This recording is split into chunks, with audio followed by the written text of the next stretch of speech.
really interesting development in terms of a meeting Benjamin Netanyahu, the Israeli Prime Minister, is holding after a statement he made yesterday ordering a full occupation of the Palestinian territories in Gaza. We've already seen a letter that's been sent by some very leading figures in Israel, including the former head of Mossad, former head of their internal security, former head of IDF, and indeed a former Prime Minister, urging Donald Trump to put pressure on the Israeli Prime Minister to back off from this plan, saying your military aims have been met. Hamas is no longer a threat to the borders of Israel, and this should not be the policy. Why does Benjamin Netanyahu want to push ahead with a full occupation of the territory? Well, I suspect, Julian, I guess you'll have to ask him for the definitive account, but I suspect what he's trying to do here is resolve the conflict. Now, it's all very well to say that, Hamas has been defeated, but that's obviously not the case, because we know there are areas of Gaza where Hamas still has military force within it. We know they've still got the hostages, of course. The idea that you can just leave those and assume it's over is not really very realistic. I get why those people sent the letter. They're determined to end the conflict. Politically, they are not aligned with Netanyahu. And as a result, they want a different approach. Fine. But he's the Prime Minister. Ultimately, he's got to make the choice, and he's got to find a way to bring this conflict to a close. And one thing that all military people will tell you is an option, whether it's a good one or not, another matter, but one option is that you end it by an occupation, which then puts you in charge of the territory, of delivering aid, of removing the Hamas threat, but it also crucially then sets you up to decide what happens next. Now, he needs to have a plan for that as well, for this to actually work. Well, we've had so many ideas of plans. OK, let's have a two-state solution. We've now got our own Prime Minister and other leading figures in G7 countries saying, they want to recognise the two-state solution. They want to recognise a Palestinian state. We don't actually know what the borders would be or who would be in charge. But not Hamas. But again, who do they think would be in charge? And how do you have free and fair elections when Hamas are still in charge? But how much of this do you think is the reality of, look, we can't allow Hamas to ever, or any other organisation that has, basically a genocidal urge to destroy Israel and the Jewish people, to ever take control in Gaza and to protect our own people in Israel. This is what we have to do. And frankly, to hell with the rest of the world condemning us. No other nation state in the world would put up with having Hamas running the nation next to them. So why should we? How much of this is down to he's got to keep his coalition together. He can't end the war. He'll lose his two right-wing members that hold his coalition together. His government falls. He's quite an unpopular figure in lots of ways in Israel. His coalition government falls. He then has to face the corruption charges that have been sitting there waiting for him. We've got elections coming in as early as the autumn. How much is his own, is about protecting Israel, and how much of it is about protecting Benjamin Netanyahu? Well, be under no illusions, Julia, occupying Gaza would end the war. That would be the end of this conflict. It's something the Israelis had done before, of course, after 1967 until 2005. It was their removal of the occupation, as it were, that led to Hamas coming in and forming this statelet that then ended up attacking Israel. So you can kind of understand why they might want to do it. That said, it ended not very well in 2005. The Israelis left because they realised that was not a satisfactory conclusion. What it tells you is that you're in a very difficult situation. There are no easy answers.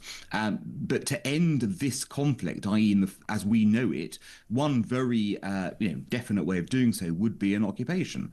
There'd be an insurgency, I'm sure. There'd be problems following it, but you would not have the same situation you're having now, and you'll finally have resolved, if you like, the Hamas remaining military strength in those areas. So I can see why he's doing it, and that would, of course, then force you into those other questions. So I don't think he's doing this to save his own premiership. This brings the war to a close, and if you're thinking he's trying to extend the war, this won't do it. Yeah, but there is, of course, this concern from the hostage families. You can completely understand that.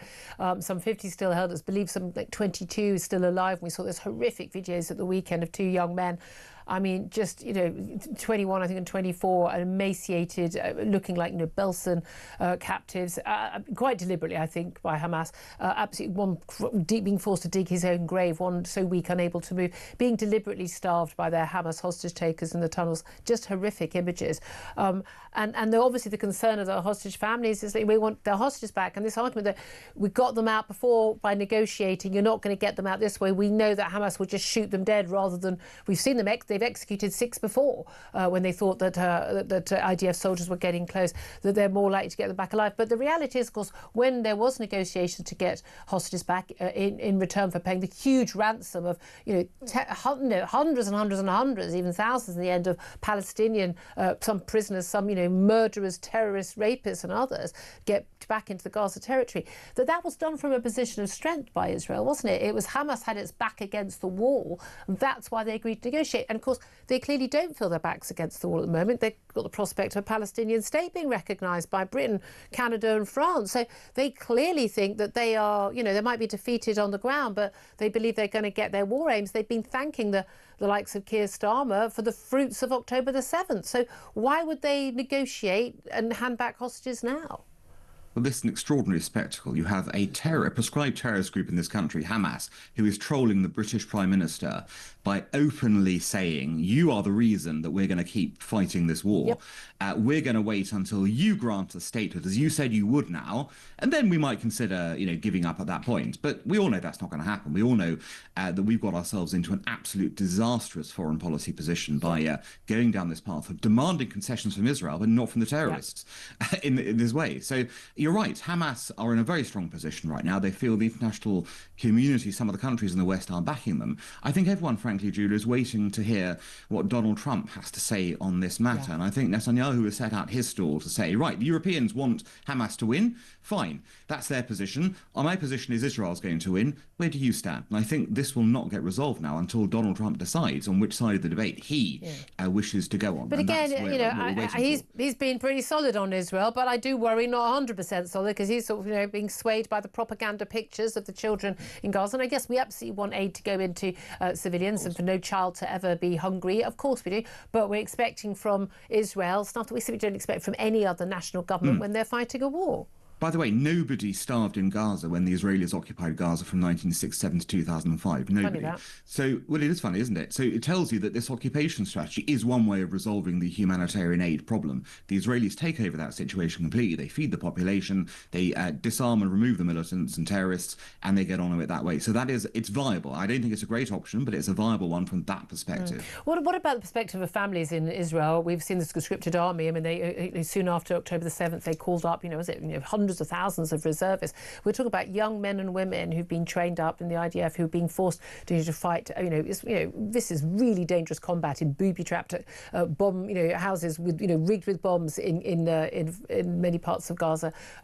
Really coming back, injured, and some never coming back alive at all. How do Israeli families feel about their young people being in an army that could be bogged down in Gaza for years? Well, that's obviously part of the equation here, isn't it? The discussion about the domestic Israeli political scene and how that kind of plays out with a conscript army where ordinary people are brought into the army and go forward and face those situations. That said, that's what Israel's faced since the time of its inception. It knows it's assailed by potential aggressors on all sides. It's known it's had to pay a high price in blood in terms of defending that country. And I think Israelis ultimately, if they feel that this is the best option, they will bear the burden, as they have borne the burden since 1947-48. Dr. Mendoza, great to talk to you. Thank you very much.